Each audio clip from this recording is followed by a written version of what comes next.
La globalización ha reestructurado la forma de hacer negocios en las economías del mundo. Y eso es lo que nos mueve en la ingeniería agroindustrial. El ser capaces de procesar productos alimenticios y competir en mercados más exigentes nos lleva a ampliar nuestro conocimiento, donde profesionalizarnos es abrir campos ilimitados de acción.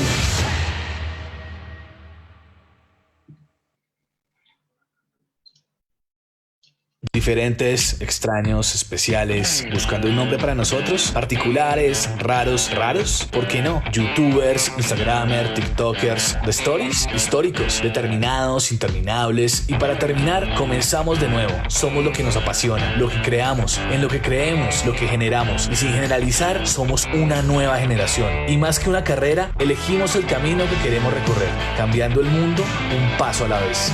Unimeta, somos una nueva generación con historia.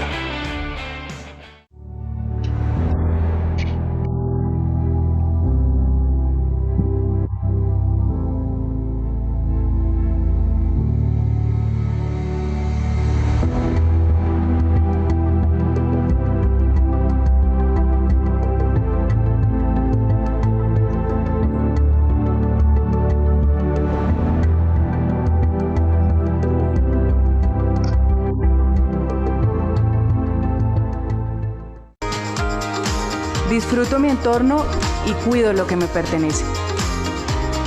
Amor por mí. Soy parte de una nueva generación.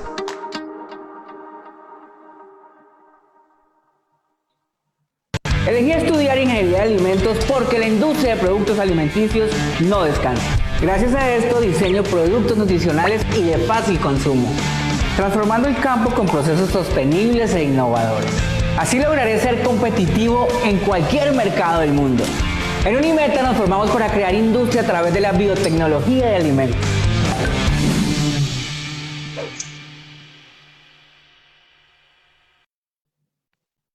Diferentes, extraños, especiales, buscando un nombre para nosotros, particulares, raros, ¿por qué no? Youtubers, Instagramers, TikTokers, de stories, históricos, determinados, interminables, y para terminar, comenzamos de nuevo. Somos lo que nos apasiona, lo que creamos, en lo que creemos, lo que generamos, y sin generalizar, somos una nueva generación. Y más que una carrera, elegimos el camino que queremos recorrer, cambiando el mundo un paso a la vez.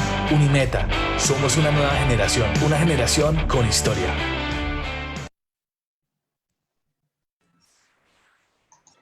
Bueno, muy buenos días para todos. Bienvenidos a este Facebook Live.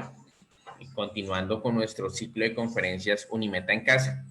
El día de hoy nos acompaña la ingeniera Claudia Marcela Preciado, ingeniera de sistemas, y actualmente es profesora de nuestra Escuela de Ingenierías.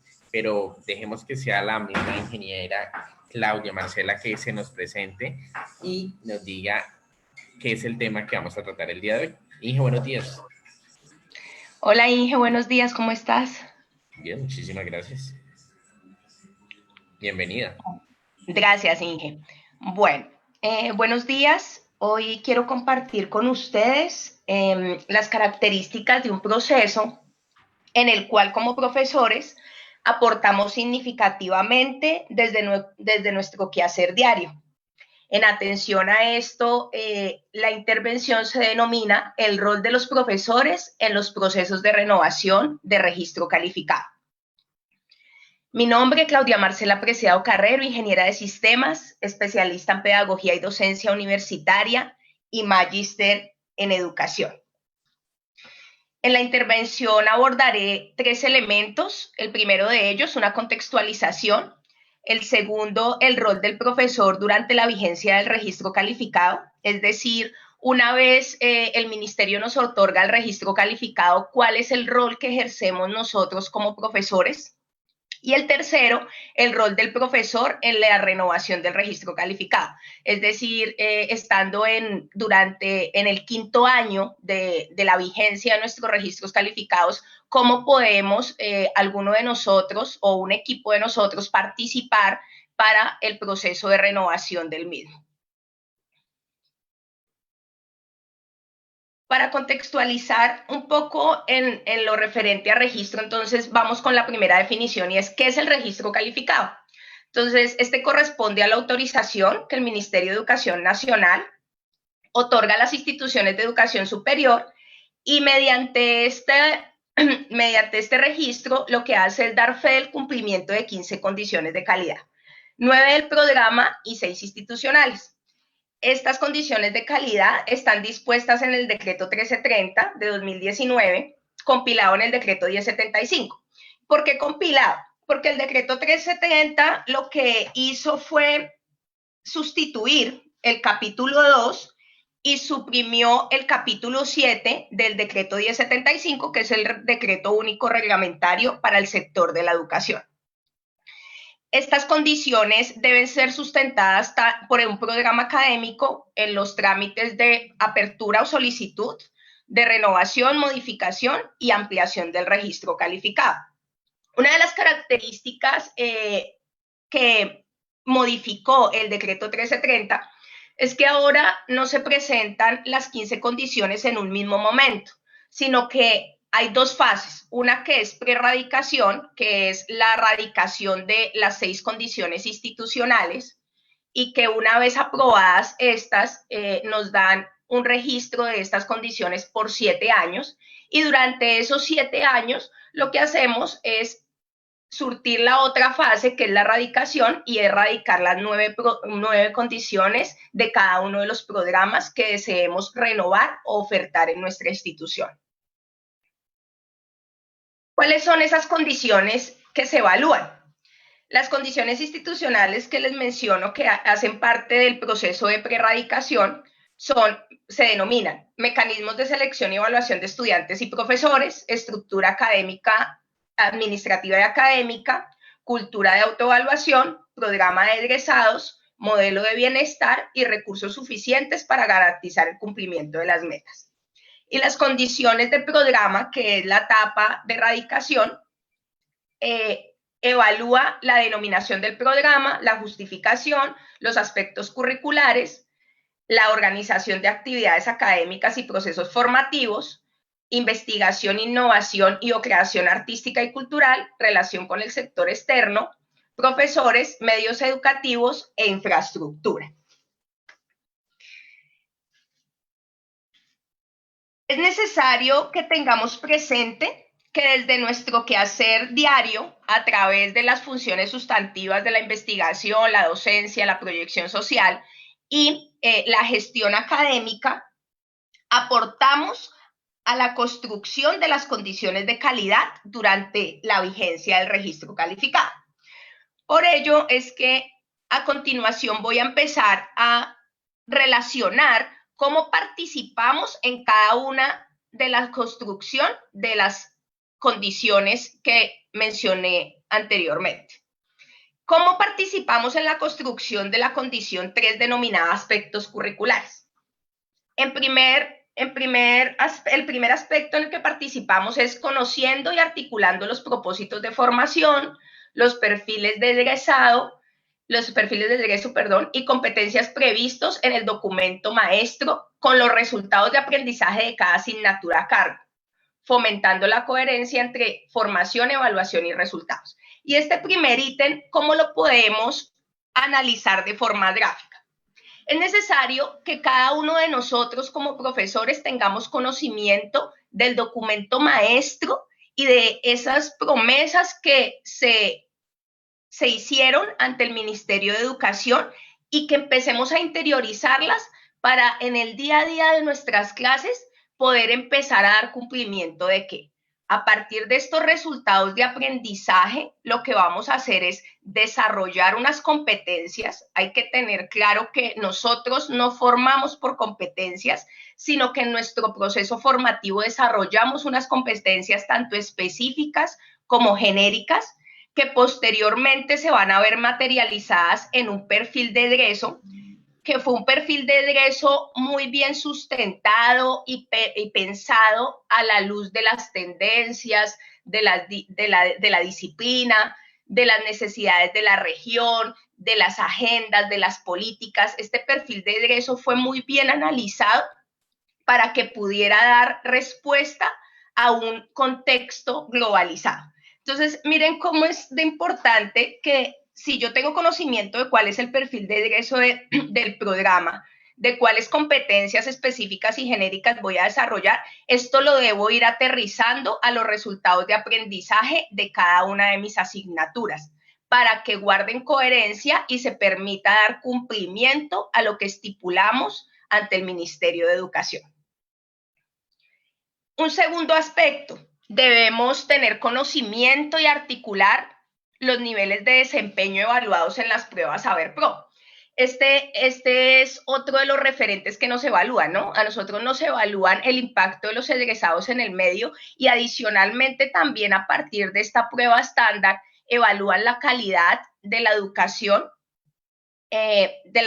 superior. Entonces, la idea es mirar cómo a partir de mi asignatura también logro desarrollar cada uno de los niveles de desempeño de las pruebas Saber Pro. ¿Por qué? Porque si nosotros seguimos llegando hasta cierto nivel, pues no vamos a obtener puntajes superiores a la media nacional. Entonces es necesario saber, bueno, ¿y qué es lo que le están evaluando a los chicos en las pruebas Saber Pro? Para asimismo, dentro de cada una de mis asignaturas, propender porque se vayan cumpliendo cada uno de estos descriptores específicos. Este es un buen ejercicio que se debe hacer al interior de cada una de las asignaturas para ubicarme, para saber cómo aporto yo desde mi asignatura a que el estudiante logre ubicarse en el cuarto nivel de las 5 competencias genéricas evaluadas, que es comprensión lectora, comunicación escrita, razonamiento cuantitativo, inglés y competencias ciudadanas, y cómo también logro desde mis asignaturas permitir que el estudiante se ubique en el cuarto nivel de desempeño de las competencias específicas, dependiendo el núcleo básico de conocimiento en el que esté ubicado cada uno de los programas.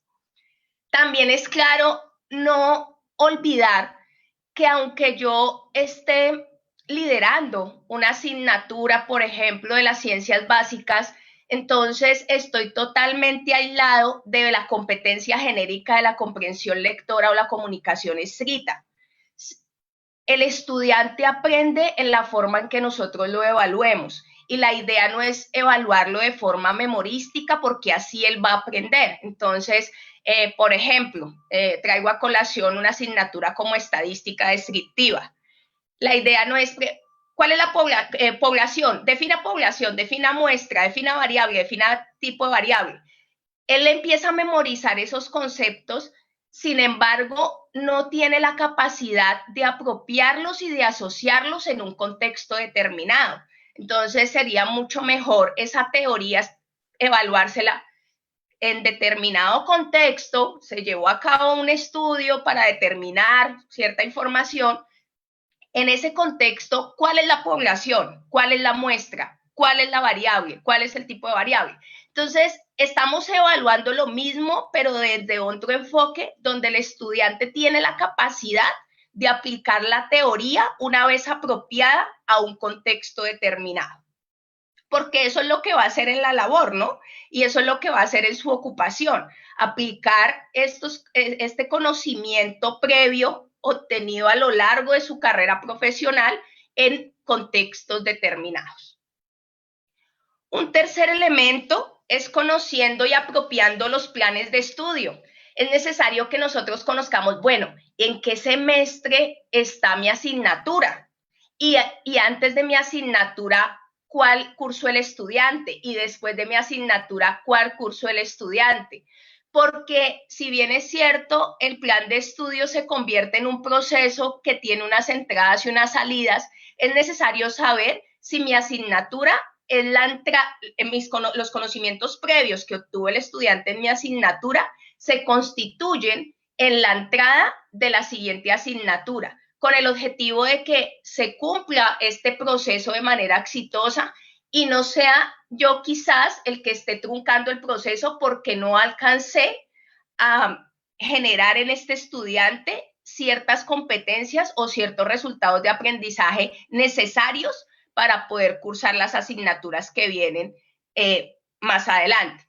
Otro otro aspecto importante de conocer y apropiar el plan de estudio y las etapas de formación es que, por ejemplo, yo puedo unirme con mis compañeros del mismo semestre y decir, bueno, ¿y por qué no hacemos un proyecto entre todos, un proyecto que integre varias de las asignaturas y podamos así empezar a articular los conocimientos de cada uno de ellos para un bien común? Es necesario que tengamos claro que en nuestra institución no solo hacemos un análisis horizontal de los planes de estudio por áreas de formación y componentes, sino también un análisis vertical que es relacionado con las etapas de formación. Y es que nosotros decimos, quizá de primero a tercero, la etapa de formación es de la fundamentación, ¿no? Entonces fundamentamos en los conceptos disciplinares y en los conceptos básicos que debe tener nuestro ingeniero, nuestro trabajador social, nuestro abogado, nuestro administrador de empresas. Y debemos tener claro también este análisis para saber hasta qué punto debemos aportar desde nuestras asignaturas al desarrollo de cada una de esas etapas de formación. Entonces, esta es la forma que, teniendo conocimiento de estos planes de estudio, estas etapas de formación, las podemos articular con los resultados de aprendizaje de cada asignatura. También podemos participar en los comités curriculares para identificar a la luz de los procesos de autoevaluación y las tendencias, los ajustes a los planes de estudio. Si bien es cierto, todos nuestros planes de estudio tienen la característica de ser pertinentes, ustedes saben que estamos en un mundo cambiante donde ya a los 5 años quizá lo que era pertinente hoy deja de tener tanta pertinencia y hay que empezar a mirar qué modificaciones debemos empezar a hacer a nuestros planes de estudio. Y aunque en esta intervención no voy a ahondar en este tema de resultados de aprendizaje, sí es importante que tengamos en cuenta algunas definiciones y algunos elementos significativos de este ajuste sustancial que tuvo el decreto 1330. Y es que, retomando un poco la intervención del día de ayer de la ingeniera Lucero, que nos decía, bueno, una de las conclusiones es que hay que hacer cambios, ¿sí? Y que la tendencia viene a orientar de una forma diferente el currículo y a tratar de dar respuesta a una serie de necesidades que son diferentes a las de hace 20 años. Entonces, es uno de estos cambios sustanciales es la definición de unos resultados de aprendizaje. Por ejemplo, algunas de las definiciones que hay acá para que veamos unos temas en común entre todas ellas son los siguientes. Menciona, los resultados de aprendizaje de los estudiantes se definen en términos de conocimientos, competencias y habilidades que un estudiante ha alcanzado. Los resultados de aprendizaje son declaraciones explícitas de lo que queremos que nuestros estudiantes. Los resultados de aprendizaje son declaraciones que se espera que un estudiante. Los resultados de aprendizaje son concebidos como las declaraciones expresas de lo que se espera que un estudiante. Los resultados de aprendizaje son declaraciones de lo que se espera que un estudiante conozca. Un resultado de aprendizaje es una declaración escrita de lo que se espera que el estudiante exitoso sea capaz. Entonces, miren cómo lo común entre todos es que la formación está orientada al estudiante, ¿sí? Y es él el actor principal del proceso formativo. Es decir, que no es otra cosa que ya aquí como que cambia el concepto y no es lo que el profesor quiera enseñar, sino lo que el estudiante necesita aprender. Y entonces ahí ya tiene una percepción totalmente diferente. No es los objetivos que yo quiera como profesor, los objetivos de mi asignatura, sino los resultados de aprendizaje que necesito que el estudiante aprenda. ¿Para qué? Para desarrollar unas competencias, para asimismo dar respuesta a un perfil de egreso y cumplir con esas promesas de valor que hicimos en un documento maestro. ¿Cómo participamos en la condición 4, organización de actividades académicas. Es necesario que tengamos claro, que conozcamos y apropiemos el concepto de crédito académico, que sepamos que un crédito académico, según el Ministerio de Educación, es la unidad de medida de trabajo tanto presencial como trabajo independiente. Es necesario que miremos cuántos créditos tiene mi asignatura y saber que un crédito son 48 horas de trabajo. Es necesario saber que hay una relación existente entre trabajo con acompañamiento y trabajo independiente, y la relación que sugiere el ministerio para los programas de pregrado es una relación 1-2, es decir, por una hora que el estudiante esté conmigo, la idea es que él trabaje 2 en su casa. En nuestra institución, las únicas asignaturas que tienen una relación diferente son las asignaturas del componente de MEU, que tienen una relación 1:0:5, es decir, por una hora que el estudiante está en clase, él hace media hora de trabajo independiente. ¿Y por qué es importante esto? Porque la idea es que no pequemos ni por omisión ni por exceso, de que dejemos de pronto una carga académica totalmente alta que al estudiante no le vaya a dar para las horas de trabajo independiente que están pensadas para esa asignatura determinada. Y es porque nuestros planes de estudio están totalmente diseñados de forma tal que se respete el 8-8-8. 8 horas de trabajo, 8 horas de estudio, 8 horas de descanso. Entonces es importante que yo conozca cuántos son los créditos académicos de mi asignatura y en coherencia con esto identifique cuáles van a ser los resultados de aprendizaje, cuáles van a ser las actividades independientes que el estudiante va a desarrollar. ¿Cómo participamos también? Asignando actividades académicas según los resultados de aprendizaje, los créditos académicos y la naturaleza de la asignatura. A veces la cantidad no es sinónimo de calidad. No porque dejemos mucho trabajo significa que estemos logrando el resultado de aprendizaje. Es necesario que evaluemos, reflexionemos y analicemos en torno a qué necesita el estudiante aprender y con base en eso diseñemos esas actividades que le van a permitir llegar a ese resultado. Tener claro que las competencias genéricas se desarrollan de forma transversal.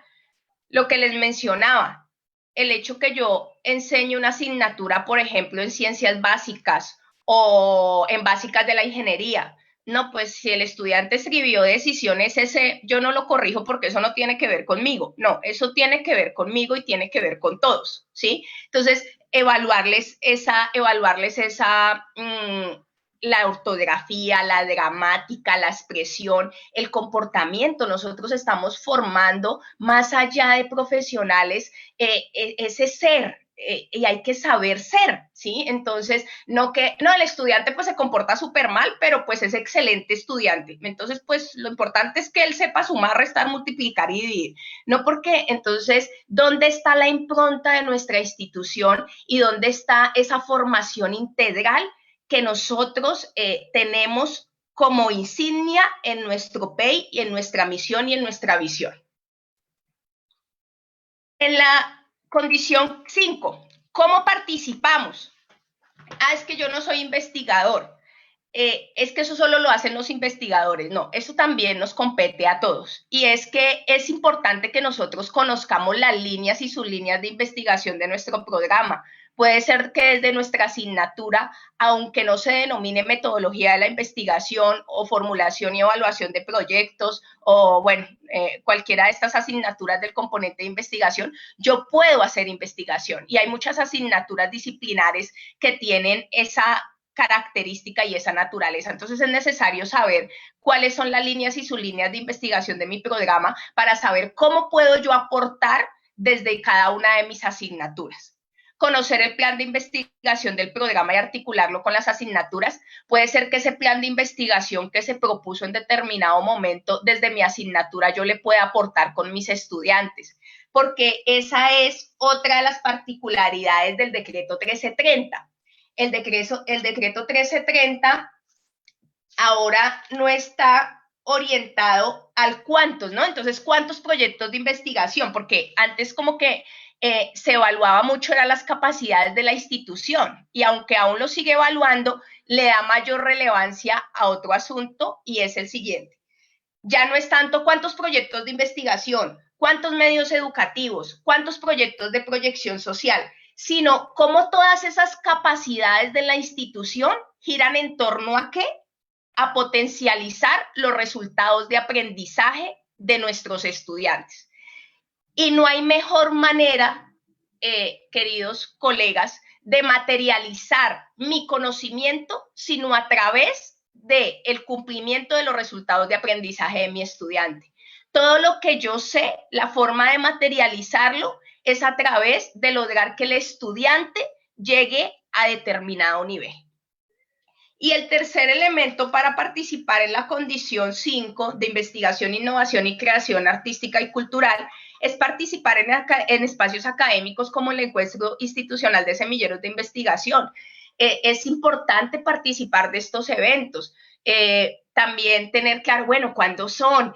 ¿Será que yo puedo llevar proyectos desde mi asignatura? Porque aunque tenemos una fortaleza muy grande en investigación en términos de grupos de investigación categorizados, de investigadores junior, de investigadores senior, el ministerio también viene a decir, bueno, y usted como profesor, ¿cómo logra que sus estudiantes participen también y se desarrolle a partir del plan de estudios la investigación formativa? En la condición 6, relación con el sector externo, es importante que conozcamos el plan de relación del sector externo y articularlo también con nuestro plan de estudio. Hay muchas asignaturas que permiten que yo a través de la asignatura pueda dar respuesta a corto plazo a algunas necesidades de la región, ¿sí? Asegurar que la ubicación de los practicantes está relacionado con el perfil de egreso, porque es muy importante usar la práctica empresarial, la práctica profesional, perdón, porque es allí el primer acercamiento que tienen nuestros estudiantes o egresados no graduados con el sector externo. Entonces es importante que ese primer acercamiento que ellos tengan podamos aprovecharlo en el buen sentido de la palabra, teniendo la ubicación de ellos en funciones para las cuales fueron formados. Y eso también va a redundar en el éxito de su práctica. Identificar necesidades que se puedan resolver o mitigar desde el plan de estudio. Entonces, mirar, bueno, y desde mi asignatura, ¿yo qué podría hacer? ¿Cómo podría intervenir en la sociedad? ¿Sí? Porque no hay, es una de las mejores estrategias de mercadeo que podemos tener. Aparte del volanteo y aparte de los medios de comunicación, qué mejor que el ingeniero agroindustrial vaya a un determinado sector y la comunidad vea qué puede hacer el ingeniero agroindustrial. Entonces, bueno, entonces los papás que están por ahí, no, yo quiero que mi hijo haga esto, chévere, entonces que estudie ingeniería agroindustrial. O el trabajador social mediante su intervención, mire, esto lo hace el trabajador social, entonces que estudie trabajo social mi hijo, ¿sí? Entonces, es una de las estrategias fuertes que tenemos en el área de mercadeo para la oferta de nuestros programas. En la condición 7, profesores, es importante que tengamos los soportes actualizados de nuestra hoja de vida, es importante que demos cumplimiento a nuestros informes de gestión, ¿sí?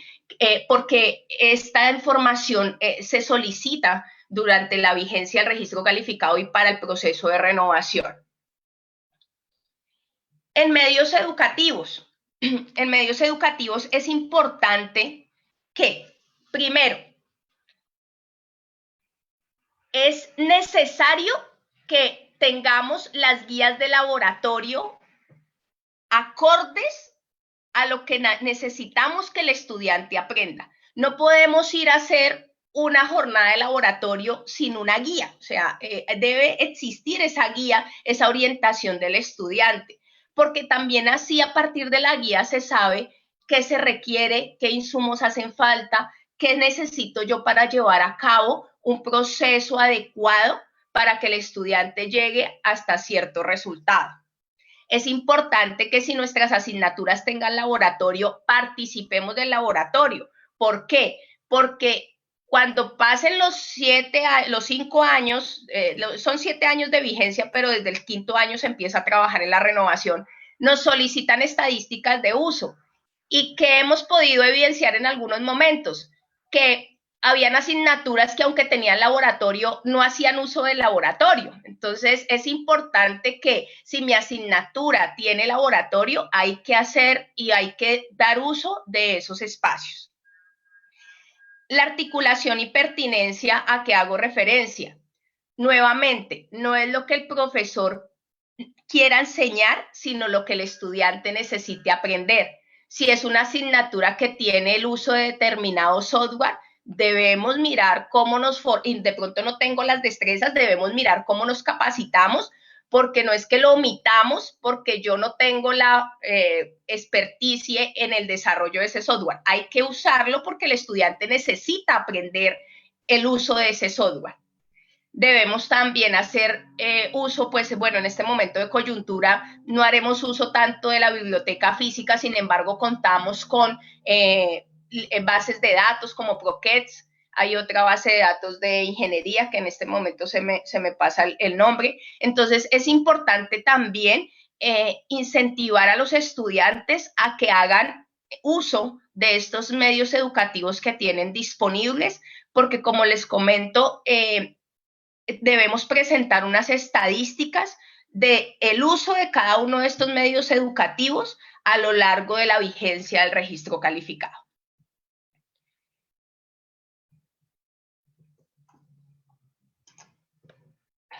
Eso en términos de las condiciones de programa.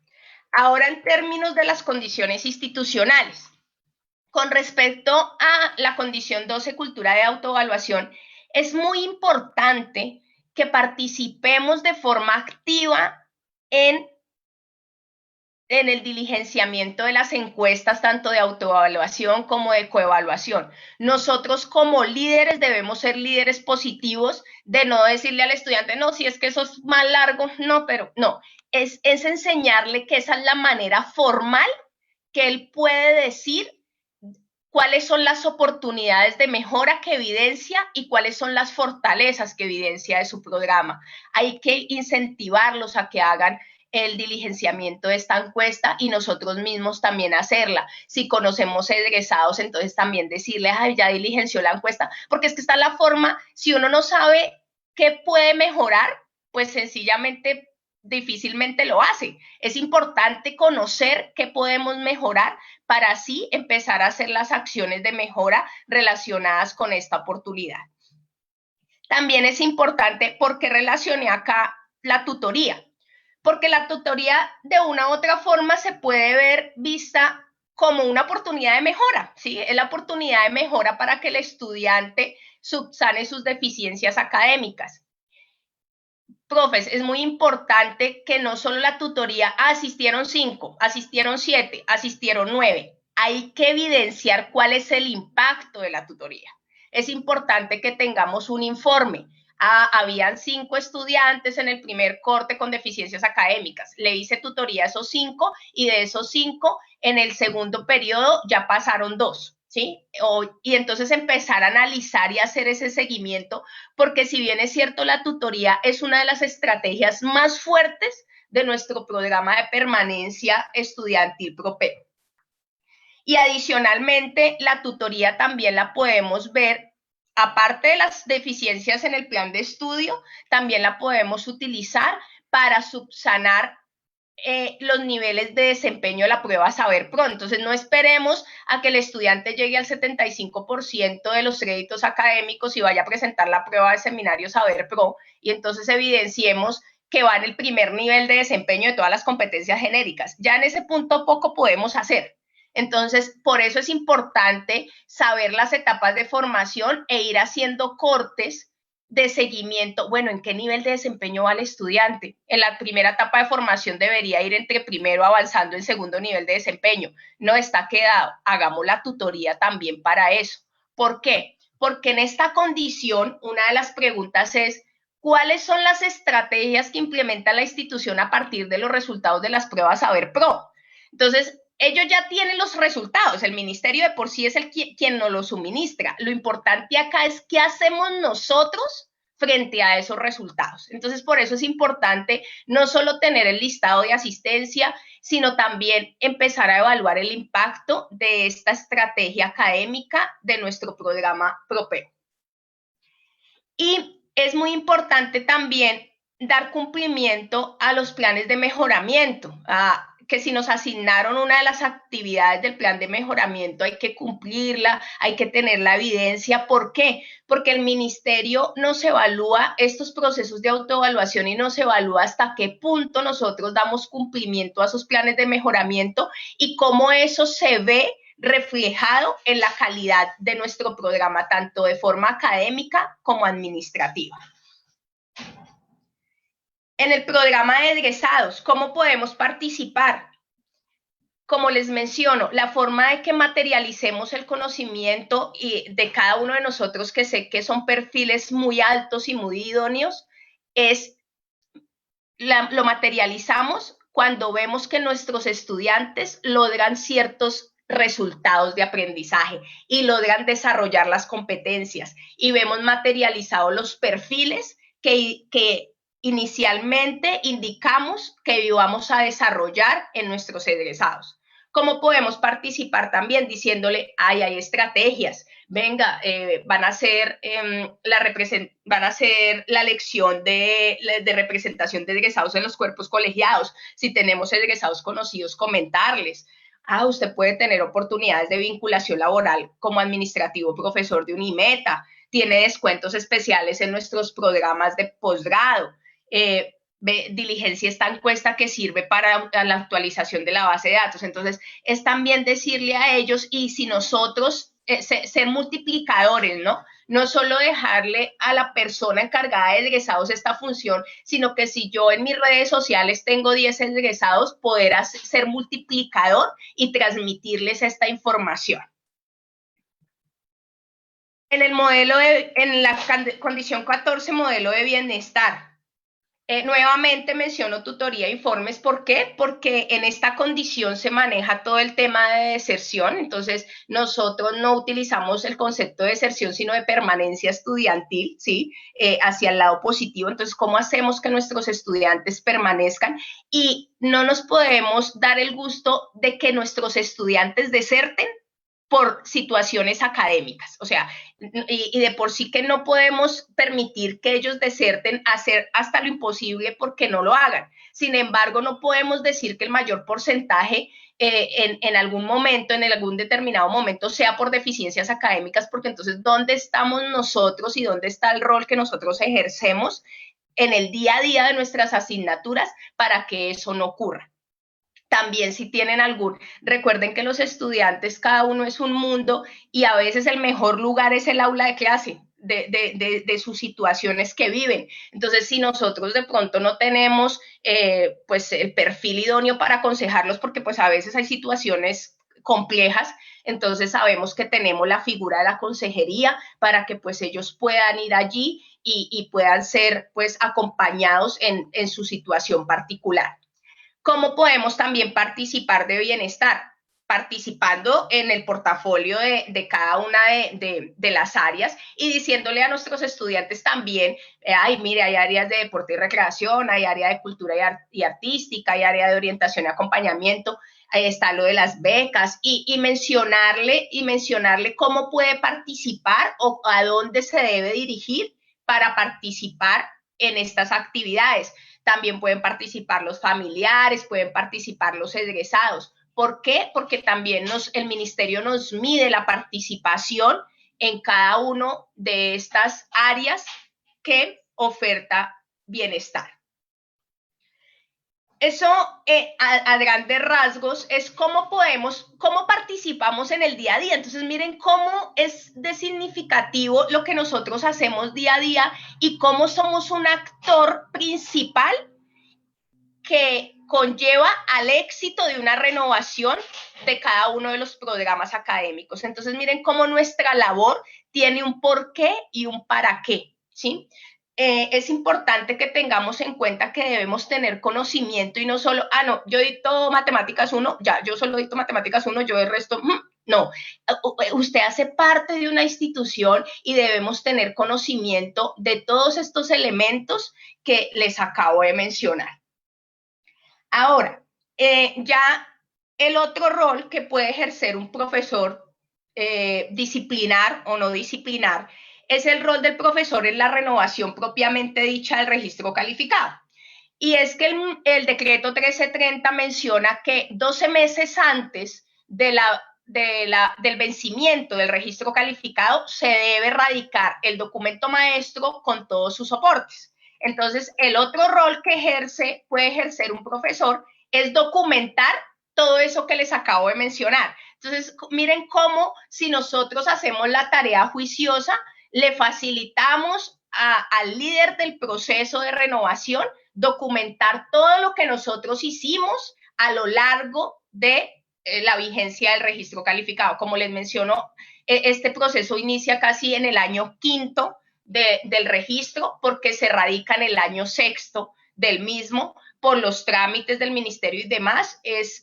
Sugieren que se radique el documento con todos sus soportes en el año 6º, es decir, 12 meses antes del vencimiento. Entonces, miren cómo es importante, porque puede ser que no seamos ninguno de nosotros los líderes del proceso, puede ser que seamos nosotros. Entonces, seamos conscientes de que el día a día hace la construcción de una renovación de registro calificado. No esperemos al 5º año para construir la renovación del registro, construyámosla desde el primer día que tenemos la resolución de registro calificado otorgada por el Ministerio de Educación.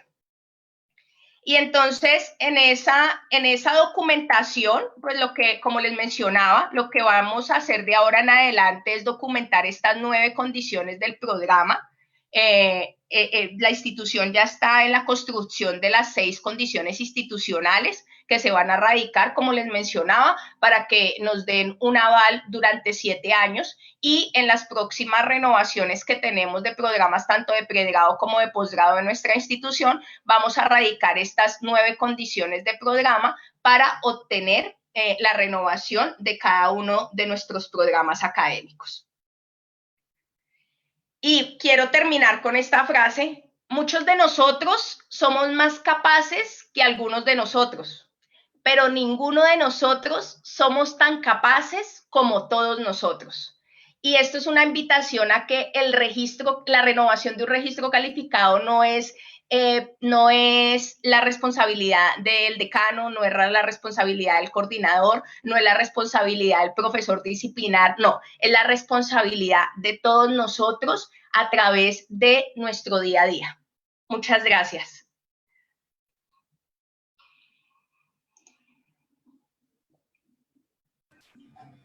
Muchísimas gracias, ingeniera Marcela. Realmente un tema bastante interesante para todas las IES y también para todos los que hacemos parte de las instituciones de educación superior en lo relacionado con la renovación y adquisición de registros calificados. Creo que el tema es muy pertinente y pues bueno, esperemos que cada uno de nosotros haya adaptado lo que más necesita para sus procesos. Muchas gracias, Inge. Vale, Inge, muchas gracias. Bueno, Inge, para cerrar, ¿por qué es importante ser parte de una nueva generación, ingeniera? Bueno, como lo mencionaba, porque ofertamos programas pertinentes a las necesidades de la región y del país en un contexto globalizado, porque hacemos un análisis muy juicioso de todas las tendencias, de las agendas, de las políticas, de los resultados de nuestros procesos de autoevaluación para asegurarnos que los programas que ofertamos sean acordes a las necesidades tanto de la región como del país, porque fomentamos la investigación, la proyección social, porque vivenciamos una cultura de autoevaluación con el objetivo de mejorar continuamente, rescatando las buenas prácticas de la trayectoria de estos 35 años y adaptamos las oportunidades de mejora de una nueva generación. Vale, Inge, muchísimas gracias. Realmente el aporte es bastante interesante, ingeniera. Y bueno, invitarlos a todos para que sean parte de una nueva generación con historia. Y invitarlos para esta tarde, hoy a las 4 de la tarde, tenemos incluso una conferencia que hace relación al tema que hablamos hoy en la mañana con la ingeniera Marcela, y es ese impacto, la perspectiva del egresado unimitense en el ámbito internacional. Para esto nos va a acompañar el doctor William Antonio Leal Céspedes. Él es egresado de la Corporación Universitaria del Meta Unimeta, egresado de Administración de Empresas Agroindustriales. Entonces, Inge, muchas gracias por aceptar esa invitación y feliz día para todos. Gracias, Inge.